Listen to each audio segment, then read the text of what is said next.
วันที่18 พฤศจิกายน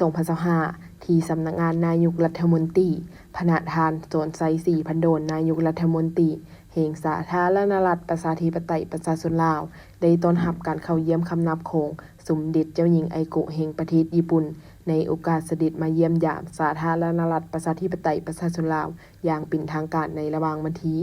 17-21 พฤศจิกายน 2025ในโอกาสนี้พระธานสวนไซ4พันโดนได้แสดงความยินดีต้อนรับอันอบอุ่นและตีราคาสูงต่อการเสด็จมาเยี่ยมยามสาธารณรัฐประชาธิปไตยประชาชนลาวอย่างเป็นทางการของสมเด็จเจ้าหญิงไอโกะในครั้งนี้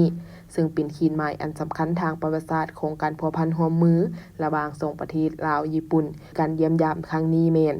มีขึ้นทำกลางบรรยากาศที่สองประเทศสาธารณรัฐประชาธิปไตยประชาชนลาวและญี่ปุ่นพร้อมเฉลิมฉลองการสร้างตั้งสายพัวพันทางการทูตนำกันครบรอบ70 ปีและ60 ปีที่รัฐบาลญี่ปุ่นได้ส่งอาสาสมัครญี่ปุ่นมาปฏิบัติหน้าที่อยู่สาธารณรัฐประชาธิปไตยประชาชนลาวเริ่มแต่ปี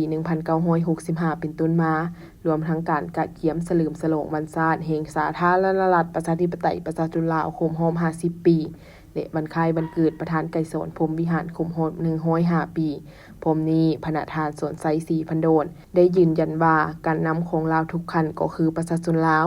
แม้นมีความปลื้มปิติยินดีที่ได้ต้อนรับสมเด็จเจ้าหญิงไอโกะที่เป็นตัวแทนให้เกียรติสมเด็จเจ้าจักรพรรดิและพระบรมสานุวงศ์ของประเทศญี่ปุ่นเยี่ยมยามสาธารณรัฐประชาธิปไตยประชาชนลาวและหวังอย่างยิ่งว่าสมเด็จเจ้าหญิงไอโกะจะได้มีความประทับใจที่ได้เยี่ยมยามบรรดาสถานที่ต่างๆที่มีความสำคัญทางด้านประวัติศาสตร์วัฒนธรรมและฮิตของประเพณีอันดีงามของลาวที่นครหลวงเวียงจันทน์และเขงหลวงพระบาง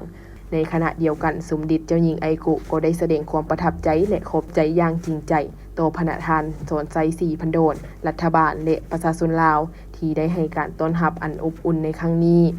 พร้อมทั้งได้แสดงความสมเสยและแสดงความนับถือเป็นอย่างสูงมายังพระธานสวนไซ4พันโดนที่ได้รับการประดับเหรียญเกียรติคุณอาทิตย์อุทัยสั้นหนึ่งจากรัฐบาลญี่ปุ่นในเดือนกรกฎาคม 2025 ที่ผ่านมาซึ่งเป็นเหรียญขั้นสูงสุดที่รัฐบาลญี่ปุ่นมอบให้การนำขั้นสูงของต่างประเทศ